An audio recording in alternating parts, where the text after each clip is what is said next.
आदाब। मुंसिफ टीवी में आपका इस्तकबाल है। उत्तर भारत की खबरों के साथ मैं हूं मोनी सनवर। देखेंगे तमाम बड़ी खबरें। आगाज हेडलाइंस के साथ।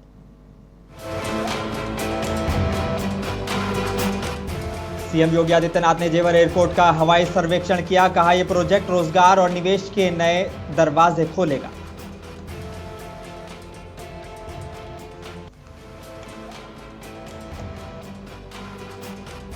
सपा नेता एसटी हसन ने कहा पार्टी में सभी नेता एकजुट हैं। पूरी टीम अगली सरकार बनाने के लिए कर रही है काम।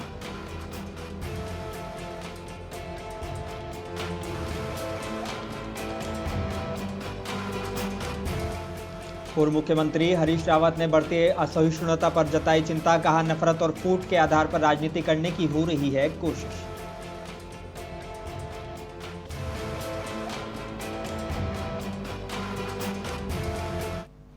और मंत्री जयवीर सिंह बोले कि बिहार चुनाव में एनडीए मजबूत जीतेगा। बिहार का पूरा रथ।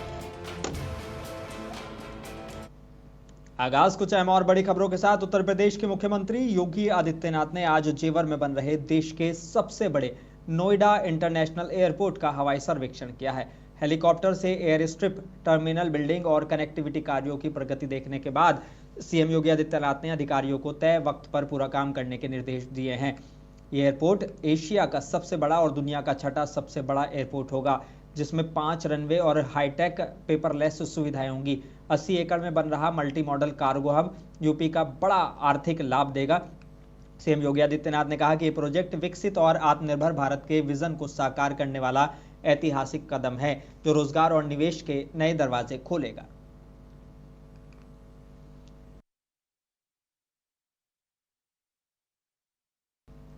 उत्तर प्रदेश के मुरादाबाद में समाजवादी पार्टी के नेता एसटी हसन ने कहा है कि पार्टी में सभी एकजुट हैं, किसी को कोई शिकायत नहीं है। पूरी पार्टी में सभी बड़े नेता पार्टी को आगे बढ़ाने और अगली सरकार बनाने की बात कर रहे हैं।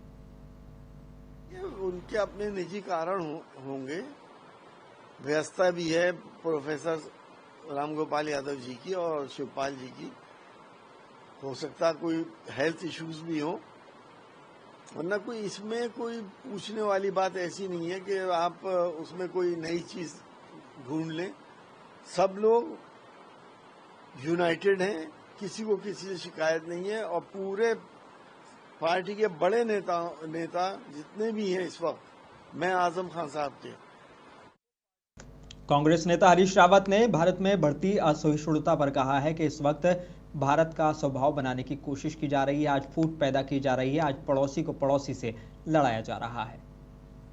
यकीनन इस समय असहिष्णुता को भारत का स्वभाव बनाने की कोशिश हो रही है, जबकि भारत और सनातन धर्म दोनों सहिष्णु रहे हैं, उदार रहे हैं।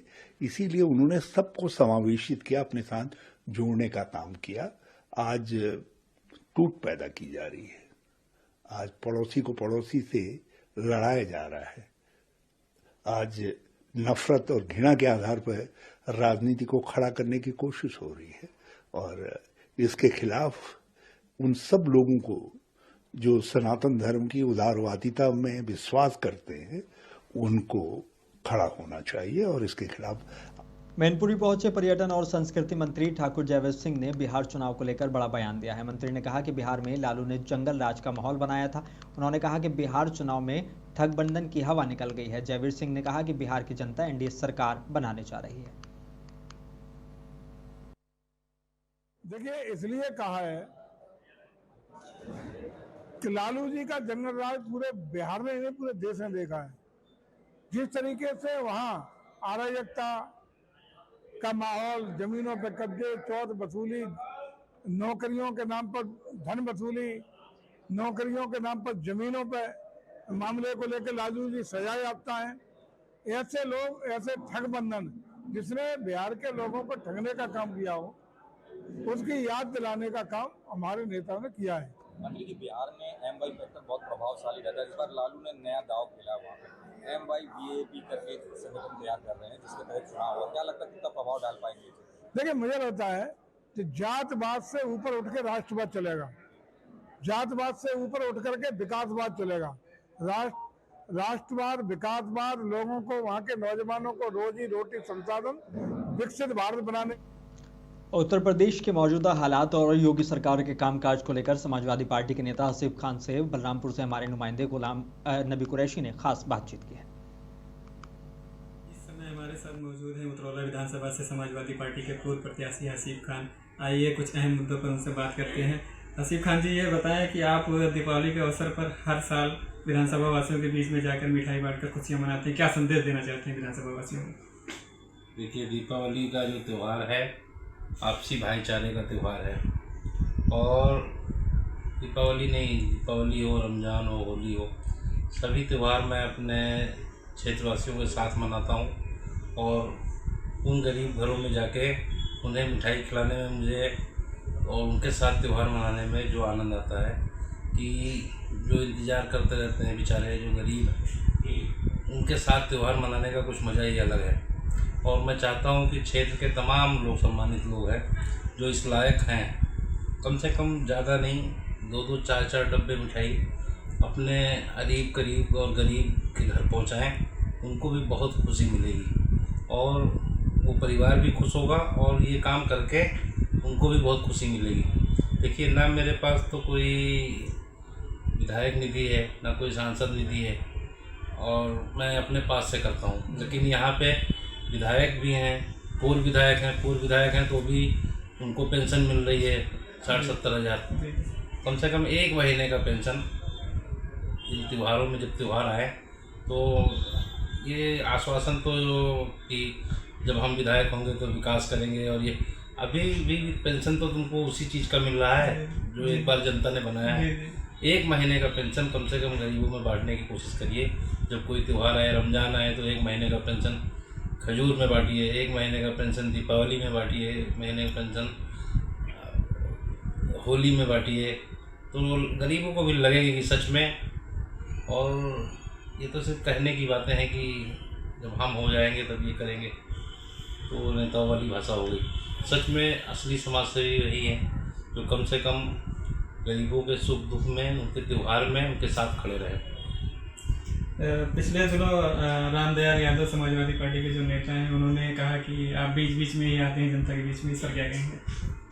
रामदयाल यादव हमारे बहुत करीबी दोस्त हैं, बहुत अच्छे इंसान हैं। उनके बारे में मैं कुछ नहीं कहना चाहता हूँ। बस सिर्फ मैं इतना कहना चाहता हूँ कि जब मैं आता हूँ, आप मेरी हिस्ट्री उठा के देख लो, चुनाव हारने के बाद जब भी मैं आया हूँ तो कुछ ना कुछ लेके आया हूँ यहाँ की जनता के लिए। और ये जनता सीतापुर के राजा कॉलेज मैदान में स्वर्गीय डॉक्टर सुंदरलाल राठौर की याद में द्वितीय मंडलीय 2 दिवसीय फुटबॉल प्रतियोगिता का उद्घाटन राजा कॉलेज मैदान पर सीतापुर सांसद राकेश राठौर ने किया है। इस मौके पर सभी खिलाड़ियों से सांसद ने हाथ मिलाकर आशीर्वाद दिया। फुटबॉल मैच का आनंद लेने के लिए बड़ी संख्या में लोग पहुंचे। वहीं 26 अक्टूबर को राजा कॉलेज मैदान पर मुख्य अतिथि दीपक सिंह पूर्व सदस्य विधान परिषद विजेता टीमों को पुरस्कार वितरित करेंगे।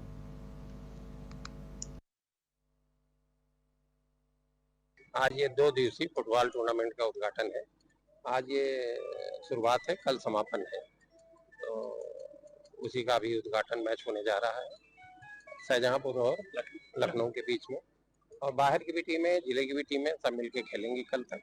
कल हमारे इस कार्यक्रम में दीपक सिंह पूरे एमएलसी रायबरेली मुख्य अतिथि हैं जो पुरस्कार वितरण के लिए आएंगे। बीजेपी भी कराती रहती है खेलो इंडिया, और आपको भी देखकर लग रहा है कि आप पहले से इस तरीके कार्यक्रम करते रहे, तो क्या कहेंगे? बीजेपी तो खेल करने के लिए खेलो इंडिया करती है, हम लोग खेलों के लिए खेलते हैं।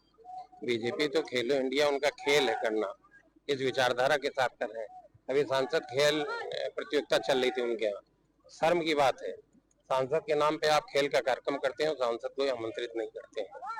तो मेरठ के शास्त्री नगर स्थित सेंट्रल मार्केट कॉम्प्लेक्स में प्रशासन का बड़ा ध्वस्तीकरण अभियान चला है। सुरक्षा के लिए पहले ही बिजली काट दी गई, जिससे दुकानदारों को दिक्कत हुई। सुबह से नगर निगम, पुलिस और आवास विकास परिषद की टीम मौके पर मौजूद रही। ध्वस्तीकरण के दौरान करीब 22 दुकानों को तोड़ा गया। व्यापारी अपनी 30 से 35 साल की मेहनत मिट्टी में मिल जाने पर दुखी नजर आए। मौके पर ड्रोन कैमरा और ATS टीम हर गतिविधि पर नजर रख रही थी।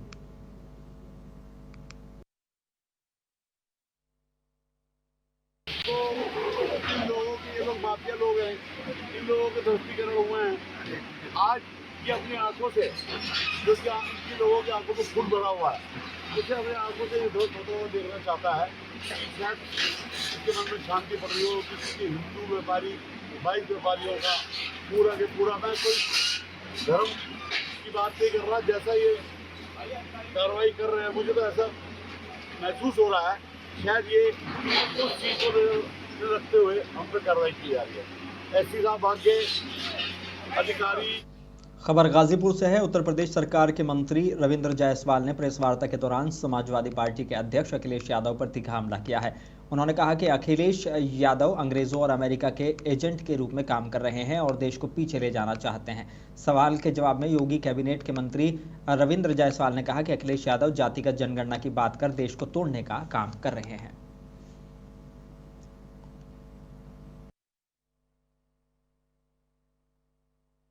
और मैं कह रहा हूं कि अखिलेश अभी भी विदेशियों की कठपुतली है।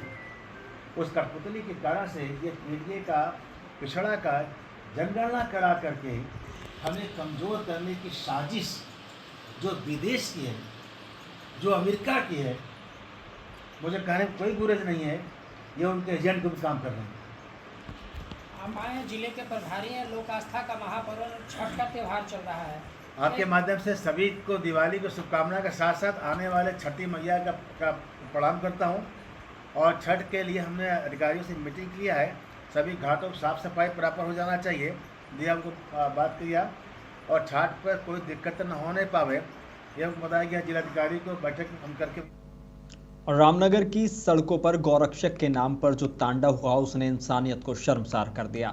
निर्दोष को बेरहमी से पीटा गया, लहूलुहान किया गया और वो भी सरेआम, मानो न खाकी का डर बचा हो और न ही प्रदेश के मुखिया पुष्कर सिंह धामी की इज्जत का ख्याल। भाजपा का दामन ओढ़े भाजपा के सिपाहियों ने ही सड़कों पर भाजपा की सुरक्षा के दावों की पोल खोल दी। सवाल ये उठता है कि क्या अब रामनगर के में कानून की कोई हैसियत बची भी है?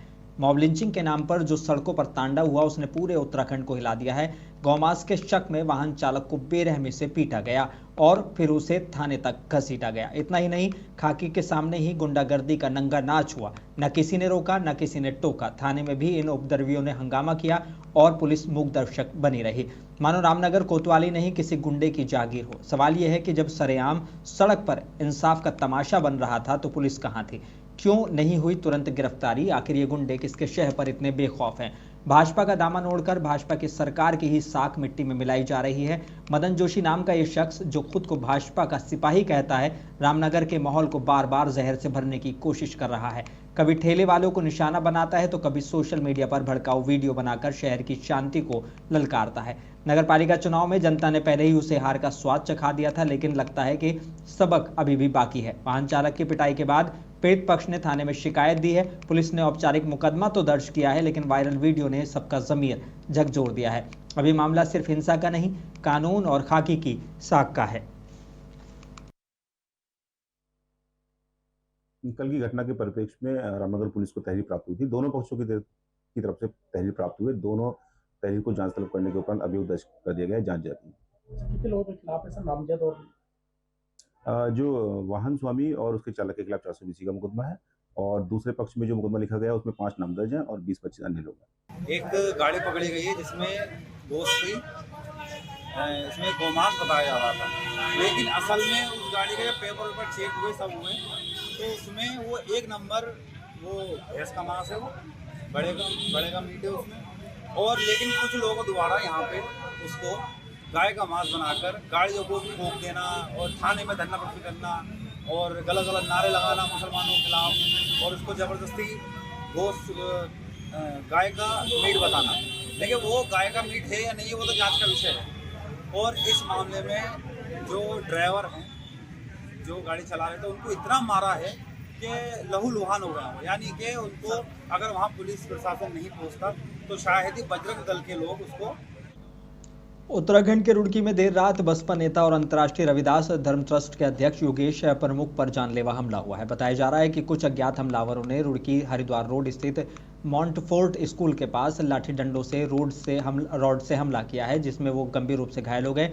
उन्हें निजी अस्पताल में भर्ती कराया गया है। हालत नाजुक बताई जा रही है। पुलिस ने सर्च ऑपरेशन शुरू कर दिया है और आरोपियों की तलाश में छापेमारी जारी है। रुड़की के पनियाला गांव के पास हाईवे पर तेज रफ्तार कंटेनर ने ईंट से भरी ट्रैक्टर ट्रॉली में पीछे से जोरदार टक्कर मार दी। हादसे में जैनपुर झंझेड़ी निवासी अकबर की मौके पर ही मौत हो गई, जबकि उसका साथी शब्बीर गंभीर रूप से घायल हुआ है। घायलों को सिविल अस्पताल में भर्ती कराया गया है। पुलिस ने शव को पोस्टमार्टम के लिए भेज दिया है। पूरे मामले की जांच जारी है।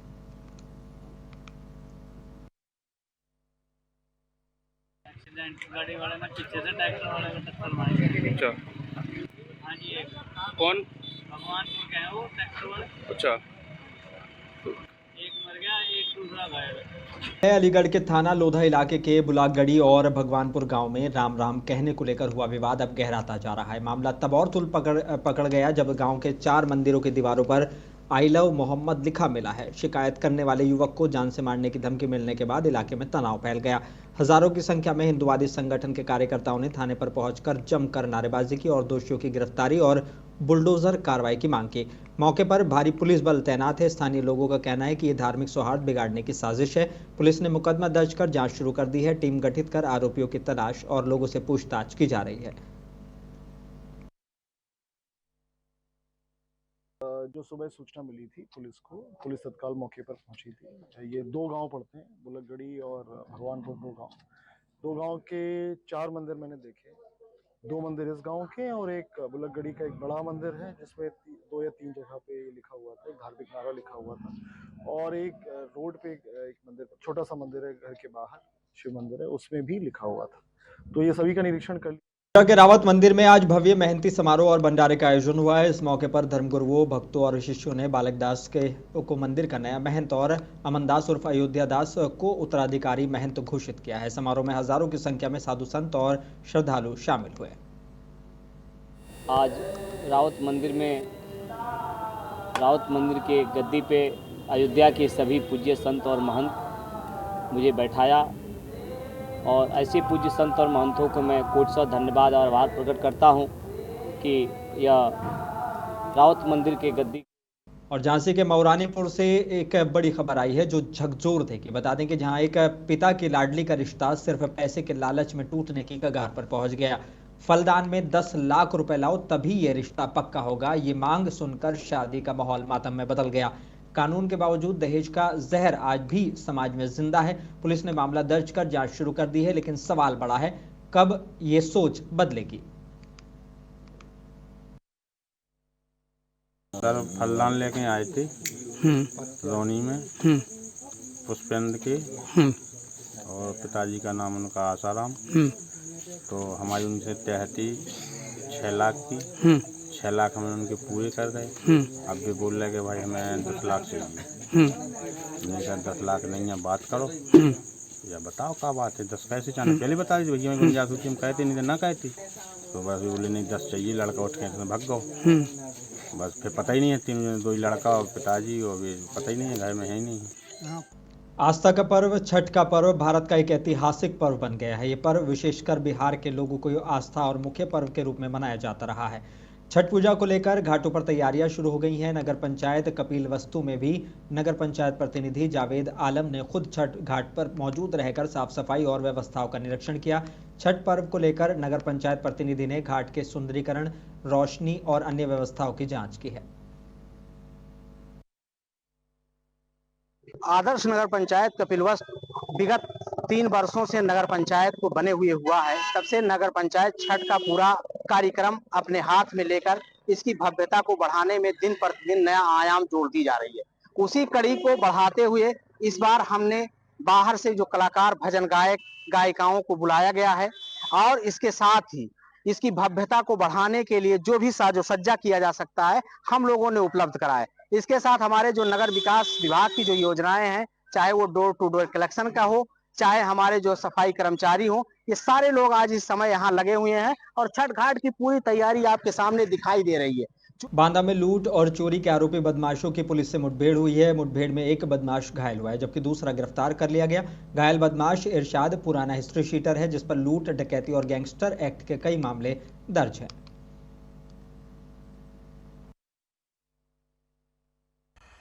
जनपद बांदा प्रभारी निरीक्षक कालिंजर और एसओजी टीम के द्वारा पुलिस मुठभेड़ में सलमान और इरशाद नाम के 2 अभियुक्तों को गिरफ्तार किया गया है। इरशाद के पैर में गोली लगी है, इलाज के लिए CHC नरैनी और आगे जिला अस्पताल के लिए रेफर किया गया है। उसकी हालत ठीक है। इनके कब्जे से आला नकब, 2 अवैध असलहे तथा एक होंडा अमेज गाड़ी बरामद हुई है। जो पूछताछ से और जो जानकारी मिली है, ये इनका हमीरपुर में धान के खेत में हार्वेस्टर मशीन से काम कर रहे चालक की मौत हो गई है। जानकारी के मुताबिक चालक अचानक हार्वेस्टर से गिर गया। साथ ही हेल्पर उसे जिला अस्पताल ले जा रहा था, लेकिन रास्ते में उसकी मौत हो गई। मृतक शाहजहांपुर जिले के सिंदौली गांव का रहने वाला था। घटना सुमेरपुर थाना इलाके के टेढ़ा गांव की बताई जा रही है। उत्तर भारत की खबरों में बस इतना ही। मुझे दीजिए इजाजत। बने रही मुंसिफ टीवी के साथ।